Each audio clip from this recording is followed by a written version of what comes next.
Cheers, man. What is that? I don't know. I just felt like whispering. I'm a little drunk. Yeah, I mean, we did finish a bottle. This is wow. Whoa. Chiyozuru. I like this. Whoa, this was like a punch in the face. But in a good way. Yeah. In a good way. Ooh, the aftertaste is good too. Yeah, this is like a little bit of like a roller coaster, I would say. Oh my god, man. This is seriously. Good. Yeah, this is very interesting. Thank you, M-san, for the Chiyozuru Hiya Oroshi Tokubetsu Junmai. Wow. Oh my god. I don't even know where to start with this. I was going to talk about the bottle because I really like the bottle, but we need to stop and talk about this. So there's like an immediate flavor rush that like overwhelms you, and then as you swallow it, you get this really smooth rice taste. Yeah, right? Oh. Yeah, normally it's either like fruity or rice taste, but this has both of them. Oh my god, man. This is so good. Now, I need to look into Hiya Oroshi because that's part of the process that they do. Because maybe part of the taste is lending to that. But dude, yeah, I want to get more of this. All of the topic that I wanted to talk about today just got thrown out, and I just like. Can we just talk about this sake for the episode? By this sake. Guys, this is so good. Okay, guys, ready? Chiyozuru Hiya Oroshi Tokubetsu Junmai. This label, it's orange. Austin likes this label, and orange is my favorite color. So really, that's great. Yeah, I didn't know that. Yeah, Natsumi and I, before we got married, we talked about how we were going to get an orange Mini Cooper. That would be a bad decision. No, not like a bright orange one, but like a darker, more smart color orange. Okay. Yeah, but then we had kids, and then it's like, I don't know, man. I feel like that would just kind of end up looking like a light turd. So no, because what's funny is because before we got married, and I was still living in the States, I drove by a used car area, and they had an orange Mini Cooper that was the color I wanted, and it did not look like a turd at all. It looked quite nice. I will say, I saw an orange Lambo with all black like tires and like trim and everything, and it looked good. Yeah. Ooh. It didn't look like a sharp turd? No. Because this was like real orange. Not it was like bright orange? Not like brown orange. Okay, not the brown orange. Yeah. Not the poop orange. Okay. But yeah, so I wanted to say like I just like the presentation of this bottle. It's like the font of like the name and title and everything. I like the fat writing. I love the orange. It's aesthetically, it's a very attractive bottle. Yeah. The balance is really nice. I like this. Yeah. So, Austin, today, what are we talking about? We're going to talk about weird stuff. Weird stuff, particularly weird services. And I think a lot of Americans will immediately get their mind in the gutter, but we're not going to talk about the thing is like, from an outsider's point of view, like I remember going to Japan when I was a high school student, right? And part of every Ryugaku trip that we would go, you always visit Akihabara. Yeah. And I feel like Akihabara is kind of like the most famous place for maid cafes, right? Yeah, right. Because it's like as soon as you get outside of Akihabara station, there's maids everywhere that are like giving out brochures and stuff. And like from a foreigner's perspective, obviously we think it's sexual. Yeah. Right. And it, to be fair, it kind of is, right? It's like, obviously you're not going to a maid cafe because you're just like, yeah, I just really... I mean, if the maids were dudes, you wouldn't go. I like cleaning. Yeah. I think I respect the maid industry and I want to go support them. Like, no, these aren't real maids. They're just girls that are dressed up as like French maids. But you instantly think about that and instantly think like, oh, okay, this is just creepy and weird. Yeah. Right? Yeah. Yeah, I mean, so like let's talk about it. Have you ever been to a maid cafe before? I have. I've never been because there's just there's something about like the anime otaku culture here that leans towards that aspect that just creeps me out. Like I'd never want to go see like an AKB whatever thing. Dude, I don't understand that either. So personally, I've never been to an AKB concert, but I know a couple dads who have because their daughter's like 12. Yeah.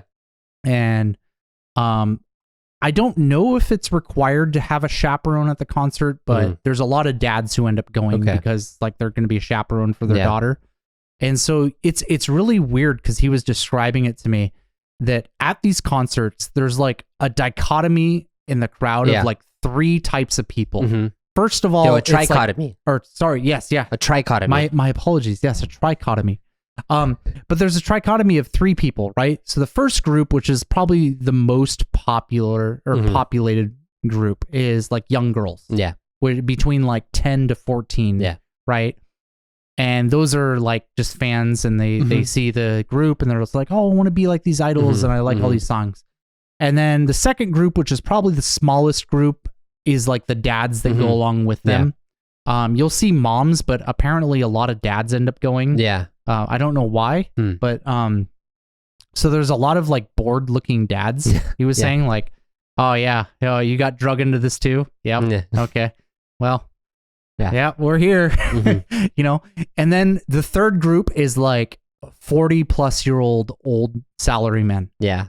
Who are just like, if you're talking about enthusiasm between these two people, those guys are like up here where everyone else is like here. Yeah, right. They're the most enthusiastic. These guys have mastered the dance moves for every single song, know the songs by heart, and know every single person. And, you know, a lot of these idol groups will have like supporter campaigns where they'll be like, please buy CDs with like Nantuka person's face on it to support that face, and we'll see which one in the group is the most popular based off the.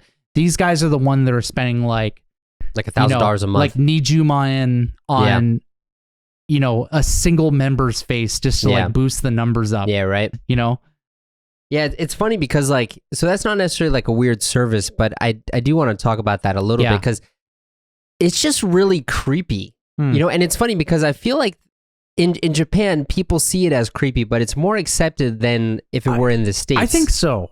You know, I think Japan in general, and so I know this doesn't kind of fit in with the rest of our weird services, but I think it's kind of relevant. Yeah. But I think Japan in general has kind of a stance where if you're not harming someone, like a real person, then it's kind of okay, or maybe not okay, but tolerated. Yeah. Right.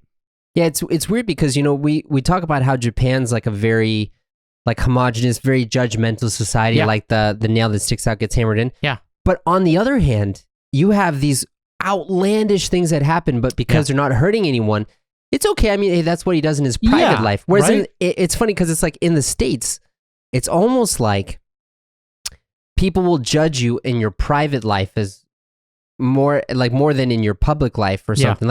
I think I talked about this maybe a couple years ago on the channel, but like with Febreze, right? So in Japan, Febreze is really popular, and it's marketed really strongly as, hey, your suit smells because you sweat in it and you spilled some food on it. Stinky salary man. So spray your suit. Yeah, and it's great. Whereas in the States, they tried to use that kind of marketing and it didn't work. No. Because so they ended up changing it to like, hey, if your dog like lays on your couch and it smells like dog, then you spray it. That too, but even before that though, what they did was they said, after you wash your clothes, spray them to make it feel like you've washed and put a nice scent on it that way. Because before that, by someone buying Febreze, they would basically saying, hey, I smell bad. Yeah. And you can't have that. Whereas in Japan, it's like, hey, I know I smell bad, but at least I don't smell bad in front of everyone. Yeah. So it's okay. Yeah. You know? And it goes into that whole chika idol like life, but also goes into these services too. So like you talked about Maid Cafes a little bit. And we can get back to that, but it goes into like one service that I think is really strange is people will like rent someone to eat a meal together so that they don't eat a meal together alone. Yeah. Which on one hand, I kind of get. Yeah. Because I'm going to be honest with you. I hate going to restaurants alone. And prior to being married, like back in my single life, I won't go to restaurants. If I want to eat from that restaurant, I'll order Uber and have it delivered to my apartment. Oh, really? Okay. But I hate eating at restaurants alone. So I actually understand that. Okay. Now, I personally wouldn't hire somebody to, you know, I'd probably just message a friend or whatever and be like, hey, dude, let's go, you know, get something. But I kind of understand that though, because I hate eating at restaurants alone. Yeah. It's like, who wants to be that one like lonely guy at an izakaya? Or like you go to like a Torikizoku. Like you don't want to go there alone. Like that's weird. But that's me. No, I'm just kidding. I don't. there have been times when I've wanted to go to like an izakaya and I haven't gone because I didn't have anyone to go with. Yeah, exactly, right? Yeah. So I get it because I think there's kind of like a gatekeeper here in Japanese nightlife where it's like it's outside of like the old salaryman izakaya where you can kind of just show up and eat alone. It's really only like ramen shops. And then other than that, it's like everything else is kind of like a social experience, right? For dinner time for sure. Yeah. So I feel like, there's definitely some people who kind of feel like they need somebody just to go outside, Yeah. Or like there's like a rental boyfriend and girlfriend service where it's not like you get the girlfriend experience, but you rent them so that you can take them to a family event to say, this is my boyfriend or this is my girlfriend. Yeah. And so here's the interesting thing about that, because first of all, I think we need to talk about the sex industry in America and Japan. Very different. Right? Yeah. So in both countries, prostitution is illegal, but in Japan, it's kind of like as long as you don't do the full deed. But even that, it's like, is it really going to be enforced? Not really, unless you're causing an issue about it, right? But in America, you will have this thing called escort services, right? And these are kind of, for lack of a better term, like really high class prostitutes. Yeah. And I think they have I've never had an escort before, but I think they have sexual services available. But a lot of the time, people will hire them, and it'll be like, okay, I'm bringing a hot girl to a place. Yeah. Right. And that's the whole point of the escort service. And I think that in some ways is kind of comparable to what's available here in Japan with like rent a boyfriend, rent a girlfriend, but the intent is different. Yeah. The intent is very different. So in America, it's an appearance thing. Like I'm bringing a hot girl. Look at me. Look how important I am because this is what I can bring here. Right. Whereas I think in Japan, it's more of like a desire for companionship to experience something together. Like I'm renting out a boyfriend because I don't have a boyfriend, but I want to do something that couples do.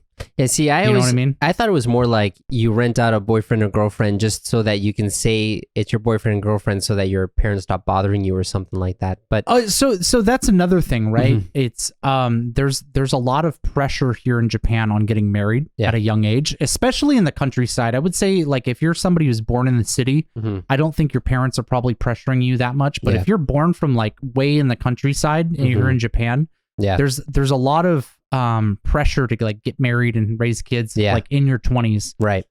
So yeah, a lot of people will like rent a girlfriend and like, maybe they're going back to their family for like Obon or something. Yeah. And it's like, oh, look, see, I'm dating someone. We've been dating for 6 months. Yeah. Right. We might get married. So shut up and stop calling me about when I'm going to have kids. Yeah. Right.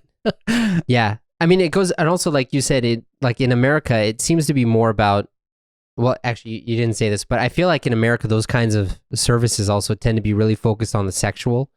They can be, but I think it's like, I would say it's a 50-50 thing. It's sexual and it's also a status thing. Yeah. Well, when you're outside, but then at home, Yeah. Because like, sorry to interrupt. Yeah. I don't mean to interrupt, but like what I'm like kind of reminiscing on is like, you would see these old shows in the 80s where it's like a high school like slice of life movie, and there would be like that one nerdy kid who couldn't get a date to prom, but he brings like the porn star to prom. Like it's kind of that feeling like, oh wow, look at this nerd. Oh my god, look at his date. Wow. Yeah. This guy must be so cool. Yeah, like, right. That kind of feeling, right? And I feel like the escort service, it's like it's definitely a sexual thing, but it's also a status thing, right? No, I get that. I guess like, I don't know. Cause for me, when I, actually, I'm sorry to interrupt. This is so really good. Freaking good. It is really good. Thank you, M. We got to get another bottle of this. Thank you, M. So Komin, please put that on our wish list. This is great. Oh my God. I love this. This immediately jumped up to a top 5. Yeah, it is really good. Yeah. What was I saying? Like I just remember when like when I first found out about girls bars or Hostess clubs, kyabakura. And then also when I tell them to my American friends about Hostess bars and whatever, they're like, oh, you talk? Yes. Yeah. Is that it? You don't touch them? You don't do the deed? And they're like, no. So why are you paying hundreds of dollars to just talk with them? It doesn't make any sense. Yeah. So like, it's that kind of a thing where I remember I had some like really rich people that I know that like wanted to go to kyabakura, but they didn't understand that they couldn't actually do stuff. It was just talking, you know? And it was really like confusing for them because like, then why am I paying all this money, you know? So that's why I feel like things are much, of course in Japan there's a sexual aspect of a lot of these things, but in America it's like super sexualized. Yeah, I feel like things are, the differences in America, I think things are very transactional. Yeah. Where like one thing that American culture is really obsessed with is contracts, right? And we're a very contract driven society where it's like, here is what I'm paying you for. This is what I expect. And this is not just talking about sexual stuff. I'm talking about just American culture in general. But I expect this thing. Here's what I'm going to offer you. Here's what I expect in return. And this is exactly how things are going to go out. Right? And both parties are thinking the same way. Whereas like here in Japan, and again, I'm talking general culture wise. I'm not just talking about like, you know, kind of the weird stuff, but culture wise, even when you have a contract here in Japan, people don't really follow the contract closely. Yeah, it's more like relational. You know, like a perfect example of this is cell phone contracts. My cell phone contract expired 6 years ago. Yeah. Hey guys, if you've watched this far, you're gonna love our Austin and Arthur friends. In the Austin and Arthur friends, you're going to really improve your English listening, and I mean a lot.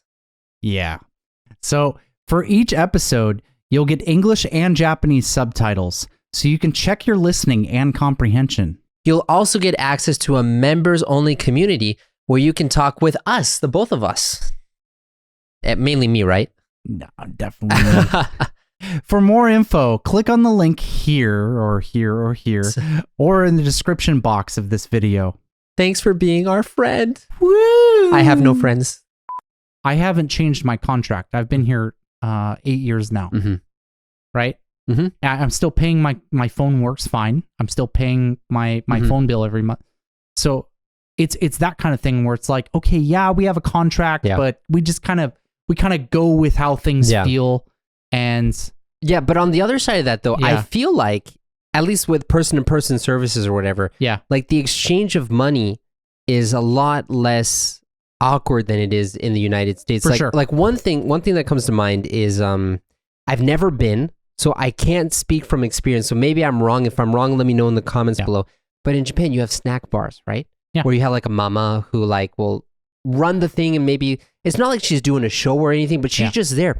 But a lot of times, you know, you pay by the hour, or you have to buy a certain amount of things. Yeah. And it's like kind of expected that, hey, you know, I'll be your friend while the time is running, but once you stop paying, then I'm done. Yeah. And that's kind of like okay here. Whereas in the States, it's like, oh, that's too transactional. Like it's too transactional for sure. Yeah. Yeah. So that's so personally, like that's why I've never felt attracted to snacks, girls bars, kyabakura. I've never like been interested in any of that because it's like I pay money so someone can pretend they like me. Yeah. I'll tell you the thing about girls bars here, because I've been to a few a long time ago. I haven't been to any recently, but when I first came here, it's like it's a cultural experience. I wanted to see what they were like, because it was like, okay, this is a big thing here. And I was actually entertaining my friend, so I knew this kid from when I was homestaying when I was in high school, and he was like super little kid. Yeah. And when I came here, he turned 20 years old, and he's from Osaka. And I was like, dude, I just came here on jet. You know, you just turned 20. You know, if you want to come and stay at my apartment, and I can show you Tokyo, and we'll go party. You know, we got to celebrate the fact that you can go out drinking now. And he's like, all right. So he comes up, and he's actually half Korean. Okay. So he actually spoke perfect English, and so he kind of had the experience where he's grew up in Japan, but he also kind of has the influence of like foreign culture, so he kind of gets along with like both groups. And so I was like, all right, man, where do you want to go? And his first answer was like girls bar, and I was like, fuck, okay, yeah, I don't want to go. Okay, let's go. We'll go. And so it's your day. Yeah, and so so we end up going, and let me tell you the experience, man. So you walk up, and there's usually a girl outside who's like trying to usher everybody in. She's usually a pretty attractive girl. Yeah. So she ushers us in, and we go into this place. It's super dark. Yeah. Super dark. And there's kind of like this like smooth jazz music playing. Okay. And it's like kind of like a calming music, right? And I looked over at the bartender, and the bartender's this giant dude. Yeah. Just super, super big guy, very buff. Like when you say, jacked, you like, mean jacked? Okay. Yeah. This like, obviously this guy is there to make sure everything goes down okay. Yeah. Right? Like he's the bartender, but like he's realistically, the bodyguard. Yeah, he's the bodyguard, right? And so he's actually pretty intimidating. And you don't interact with that guy at all. Yeah. So you go and sit down at these tables, and so my friend and I, we were kind of like at a corner booth, and there was a girl that sat next to him, and a girl came over and sat next to me, and you order drinks through them. Yeah. So you act, like I said, you don't interact with the bartender at all. You interact with the girl who orders drinks from you. And let me tell you, on this menu, like so you get the big bottle of like Asahi. That's like 2,000 yen. Yeah. Which is like insanely expensive. Obviously, that's like 600 yen if you go buy it from an alcohol shop. But what they don't tell you is that there's an hourly charge fee. Yeah. That's normally, though, they have that written on the outside if you check. It'll say there's an hourly fee. But what it doesn't say anything about is there's no warning at all. There's no clocks inside. Yeah. It's super dark. So once you get inside, it's kind of like, I would kind of compare it to a casino. Yeah, it's like a casino. Where you don't understand time. Yeah, you lose track of time. While you're in there. So it's like super easy to spend like 3 or 4 hours in there. Yeah. And then, you go to check out, and all of a sudden it's like, yo, man. Yeah, right. It's like $400, and it's like, what?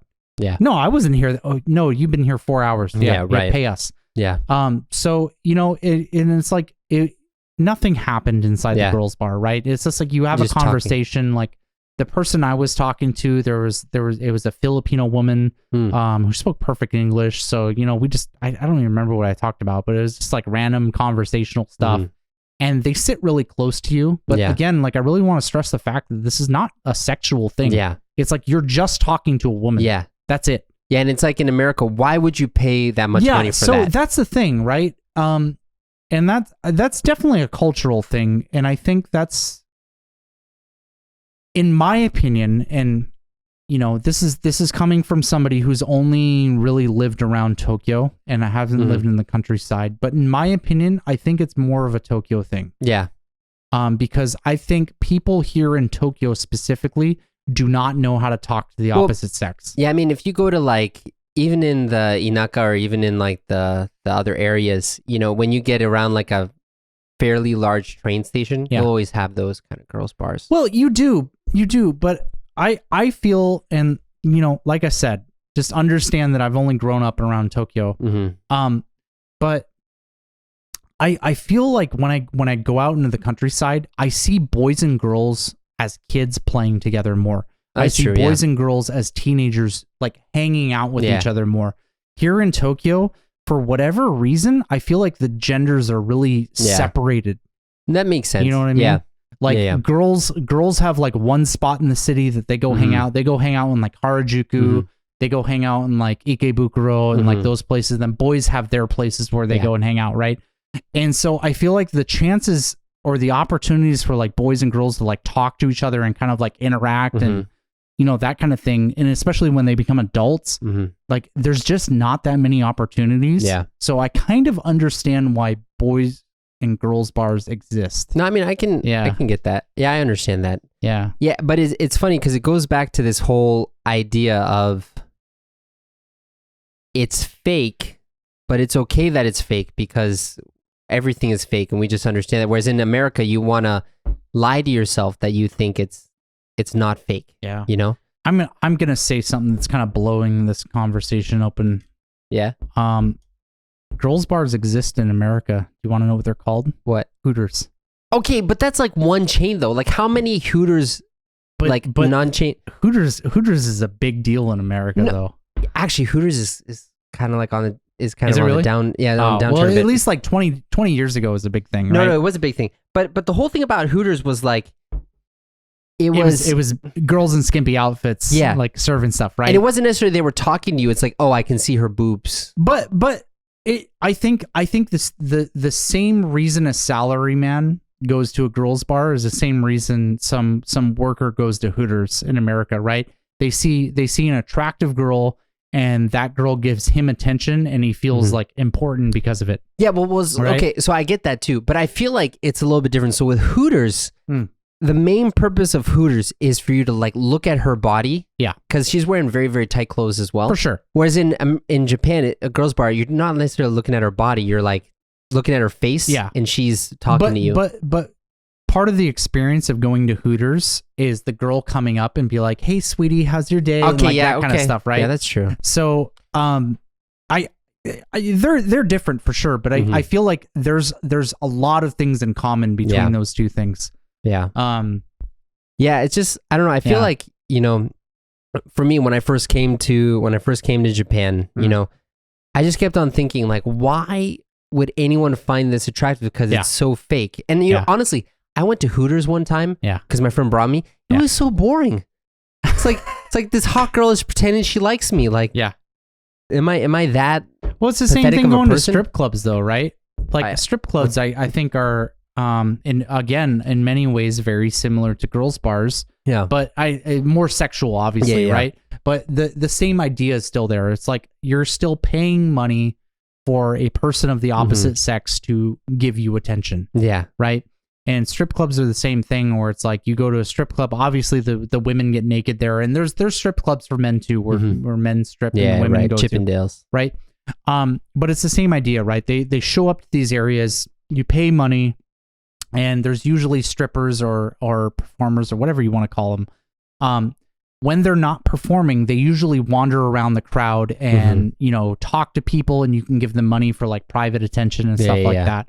And so it's more sexual, I think, in America, but I think the services can be really similar, right? Yeah. You're still as a customer paying money to receive attention from someone. Yeah, but I would say though that like girls bars are way more ubiquitous in Japan than the strip clubs are in the States. Yeah, because strip clubs are really only on the highways in like certain areas, you know. But yeah, I don't know. It's so. Originally, we were talking about like weird services. You were talking about maid cafes. Yeah. But you've been to a maid cafe, right? Can you explain what that was like? Honestly, like, I don't know. It wasn't very exciting. Yeah. It was just like you go there and you pay 1,500 yen for a coffee. And, you know, a maid will come over and like, you know, in this situation, like she brought like a magic wand and she was like, well, I'm going to put like some magic in it so you feel happy. And like did like a little dance and, you know, like waved her magic wand and then served a coffee with whipped cream on it. And I felt like I paid 3,000 yen for a coffee. And I felt stupid. Was there anything like special? Like, not really. So why do you think people like maid cafes? I think people go there for the atmosphere. I think you kind of mentioned this earlier. I think maid cafes tend to attract like anime otaku. Yeah. But, you know, I don't even know how true that is because I know a guy who's Japanese and I talked with him and this guy's, you know, I know him. He's a normal person, right? Well, I shouldn't say normal. He's a normal person. I shouldn't say that. It's a little offensive, but like he's not like an otaku, right? And he's like, yeah, I regularly go to maid cafes. And I was like, why do you go? And he's like, honestly, I just like working while I'm there. I just like the atmosphere. And so to each their own, I guess. Yeah. But I mean, to be honest, I would love to just whip on my computer and work at Disneyland. I mean, sure. I'm not even kidding. Yeah. But so I don't know. I feel like the majority of people kind of fall into this like otaku thing, but I think there's a lot of other people who just, I don't know, the atmosphere or experience is just something that they enjoy being around. So, I mean, fair enough. There's a couple other weird services here in Japan though, that I think that like a lot of Americans would think is crazy. And the chief among them is hiring someone to quit. Yes. Quitting services. Yeah. So quitting services are a very common thing here. Because a lot of people don't want to approach their employer and say, I quit. Well, it's not just that. Like a lot of times they will approach their employer, they'll approach their boss and say, hey, I want to quit. And the boss will say, no, you think you can quit? No, you can't quit. And then they'll say, oh, I'm sorry, I can't quit. And then they'll keep on working. Yeah. You know? Yeah. So that's where these services come from, you know? Yeah. And I think it kind of stems from one of the things in business culture here, where there's kind of like a double-edged sword with how companies work here in Japan. And by companies, I mean like pretty much any work establishment, right? And the way things go is after a certain amount of time, it's basically impossible to fire somebody. Yeah. And when I say basically impossible, I mean like outside of committing a crime or just not showing up to work, you can't really fire somebody. Yeah, right. And so what happens is there ends up being this relationship in businesses where the companies know they can't fire you. So what they'll do instead is they'll just make your life as miserable as possible. So then you will quit. But these companies, they don't want you to quit also, right? Because you're labor. Yeah, because you're a laborer, right? So you'll be stuck in this like, I don't want to use the phrase catch-22 because I think a lot of people watching our channel aren't going to realize what that means. But it's a situation where no matter what option you choose, it's the wrong option. Yeah, right. Right? And so these services exist where you can hire somebody that'll come in and just quit. Yeah, like someone will call your boss and say, hi, I'm working from so-and-so company because so-and-so wants to quit. Please let them quit. Yes. And they're professional. They, you know, if the boss says no, they'll be like, nope, I don't care. I'm quitting the job. Yeah. So they're effective at what they do. Yeah. But it's such an insane thing. Yeah.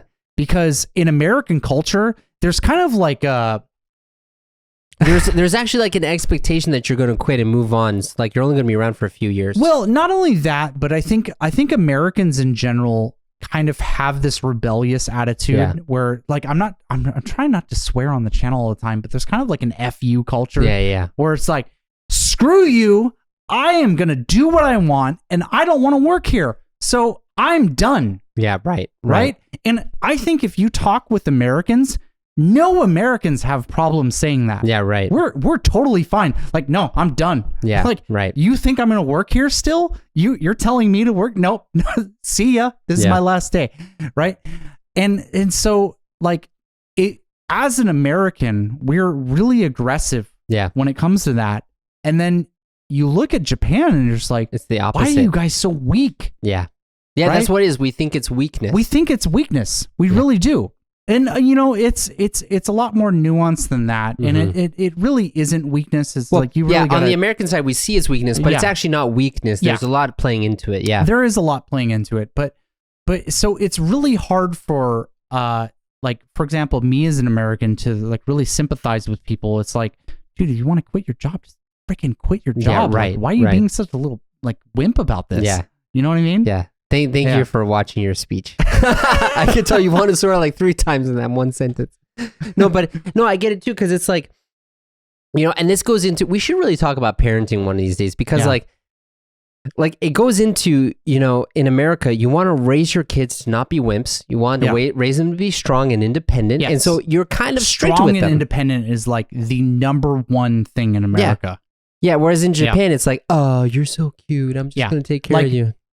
Going and getting your oil changed is like the most pathetic thing to do as a man in America. Like if you're getting your car's oil changed, it's like if your dad found out about that, it's like I failed my son. You know, it's funny. We can talk about this like in a different topic, but you know, because I used to think that way. Like I had a friend who who like we would change the brakes on my cars, we change the oil on my cars, and we'd fix our car, try and do it by ourselves. But I've learned since then that actually it makes more sense to you to just focus on your job and just focus on what you do and pay people to do the other stuff so you can focus more time on your job. But that's not a very American thing at all. No. Yeah, my grandfather wasn't like that at all. But we can talk about that on another channel. But yeah.